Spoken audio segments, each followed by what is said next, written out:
Namnyeke umntu ophazamisa usuku lwakho ngale mini yanamhlanje. Kanti ke apho siyakhona siyaphange kwezenzekayo kwisithili sikatshonyana. Kwenzeka ntoni kwindawo kuyo? Ewe, zenzeka kwisithili sikatshonyana. Ezini. Kodwa uhlala usazi. Kwenzeka ntoni kwindawo ngolo suku?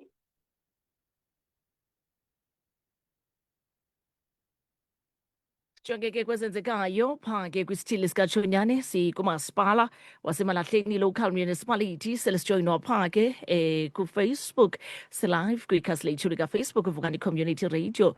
Nguye ke usomlomo speaker kumasipala waphake ngakumbi ke mphulaphula weVukani FM eMalahleni Local Municipality ukhansila Ncedisa Kamtyhobile. Sithetha ke nge-second ordinary council meeting ekulindeleke into yoba ibe ke iyachopha phake kula masipala. Sawuva ke emiba ke abazawube ke benyathela kuyo ngolu suku lwanamhlanje.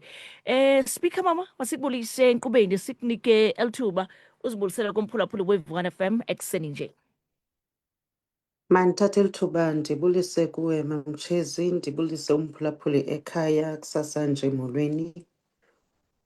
Nkosi kakhulu speaker mama, masibulele ngexesha othe wabe ke usiphalo kwalapha ke enkqubeni. Sijonge ke kwi-second ordinary council meeting ekulindeleke into yoba ibe iyachopha kumasipala waseMalahleni namhlanje. Mhlawumbi ngokokujonga nje yeyiphi imiba ningabe ninganyathela kuyo namhlanje? Enkosi kakhulu msasazi, imiba esizawuthi sinyathele kuyo namhlanje phaa ebhungeni sinee-committees ezihlalayo kodwa le kuthiwa zizi-standing committees. Ngoku iripoti iye ihlala i-standing committee, then iripoti iyoproseswa yi-executive kamasipala ube ngona iza ebhungeni. So usodolophu ne-executive yakhe bazawube besizisa ingxelo yekota okokuba siqhube njani kule kota okanye kota 1 for unyakamali ka-2025-2026. Kwaye imiba omnye wemiba esawube sichaphazela okanye sithetha ngayo ngumba we-summer initiation season. Ngoba kaloku abantwana iphondo lizawuthi likhuphe ideyithi, uCogta akhuphe ideyithi yokuba luvulwa nini ulwaluko lwabantwana abangafundiyo okanye abangekho, umzekelo kwi-high school, umzekelo abantwana abase-tertiary, ingaba luvulwa nini ulwaluko, ithini ideyithi yolwaluko lwabantwana xa sebegqibile ukubhala. Right.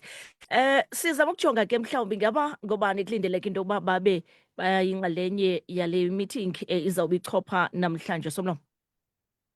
Ngamalungu ebhunga msasazi, xa nditshoyo ke ndithetha ngee-councillors zaseMalahleni, ii-officials zaseMalahleni ezilidishwa ngu-acting MM kunye nee-traditional leaders ezimbini esinazo, utata uMthixaka kunye notata uThambekile. Enkosi kakhulu msasazi.